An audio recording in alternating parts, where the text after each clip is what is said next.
Disappointing defeat in the end. What are your immediate thoughts after the game? Yeah, we're disappointed. It wasn't our greatest performance.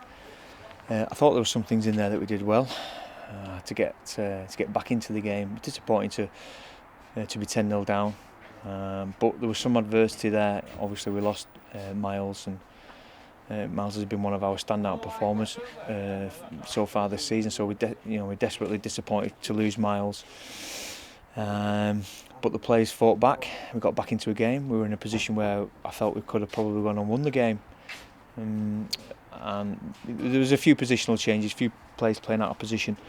But that's no excuse. I thought we should have caught the ball. We dropped quite a lot of ball. I thought we shouldn't give us quite as many penalties away. I thought that hurt us as well. I feel there were 3 turning points in the game, especially first of all with Greenwood getting his injury. What's the diagnosis on that at the moment? Yeah, we think he's got a fracture of his leg, quite a bad one. So we're probably going to lose Miles for a while, but we'll help him with his recovery, and he's still part of our team. We lost Ben Kay in the warm-up. Ben Kay's thumb, he had a thumb injury, so he was down to play and start for us. So we had a change even before Miles, and then obviously we got to play Sinbind as well. So yeah, there was a few things there, but ultimately, it's our responsibility to make sure that we're better with the ball. I thought defensively we did okay.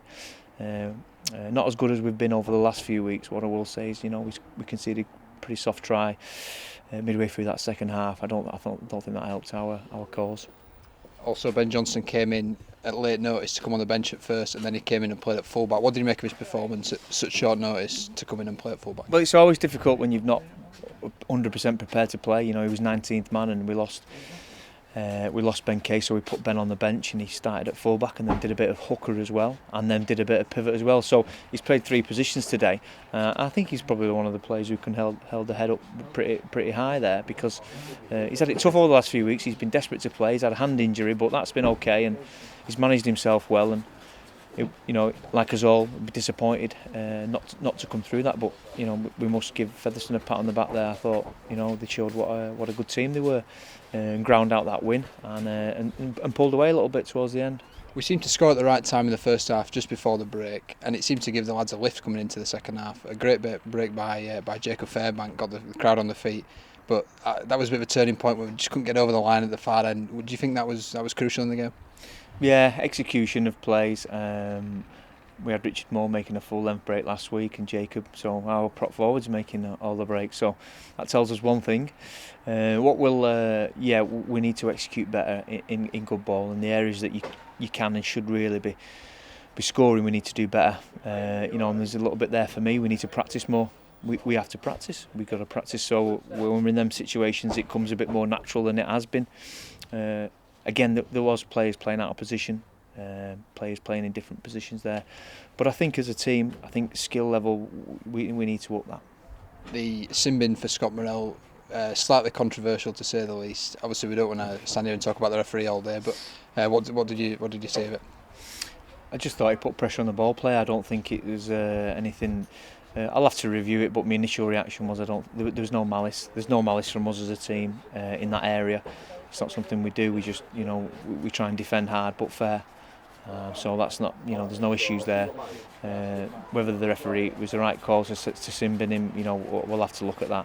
But it didn't help us. It didn't help us. And if it was one of them where he needed to probably be a step before contact and not go through with it, then so be it. But we had a play against Sinbind today.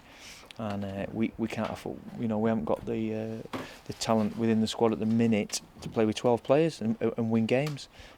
So we'll just have to see on that. A couple of other controversial calls throughout the game, but do you think it was a case of Featherstone kind of being able to see the game out well towards the end and good game management, as well as you missing a few chances that resulted in the final score? Yeah, that's probably a fair assessment. We didn't capitalise on our chances. We were great creating the chances, but we needed to get our foot over the line. Featherstone then turned it round, kicked, put the ball out of play and slowed the game down. And at times we were really fast. I thought we were pretty fast and good around the ruck. I thought we left them on the floor quite a lot, which is something that the players wanted to do. But that was one side of the game that I was pleased at. It's probably the lesson for us is do that next week, but then obviously execute our plays off the back of them, quick play the balls.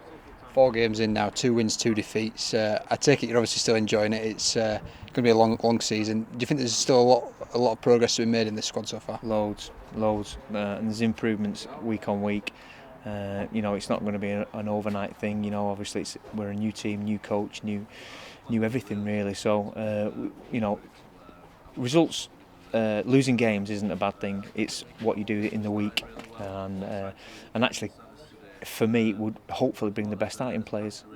They roll the sleeves up. We can have a good look at the players, who wants it, and who can back up a defeat. It would have been nice to get a win and a win, and back up a win. We've got to back up a defeat this week, so it's a good challenge for us. I'm looking forward to this week to work with the players to see who can come through and really roll their sleeves up and dig in. The pitch was a little heavy today. Any other injuries picked up other than the obvious one to Greenwood?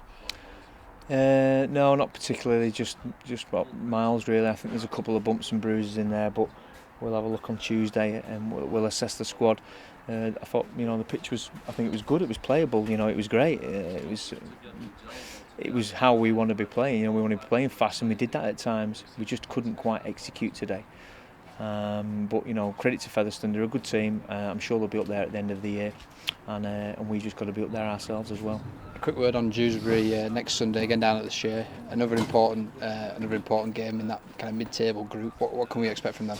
Well, it'd be nice. Obviously, it's a home game again. It'd be nice for us as a team to play better than that today, and to hopefully get a result. It'd be nice for the fans as well to come along and get behind us again. I thought the support was great, certainly towards the 20 minutes in that second half where we were building momentum and getting back into the game.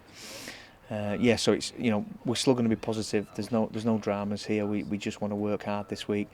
Dewsbury will be a tough game as Featherstone were.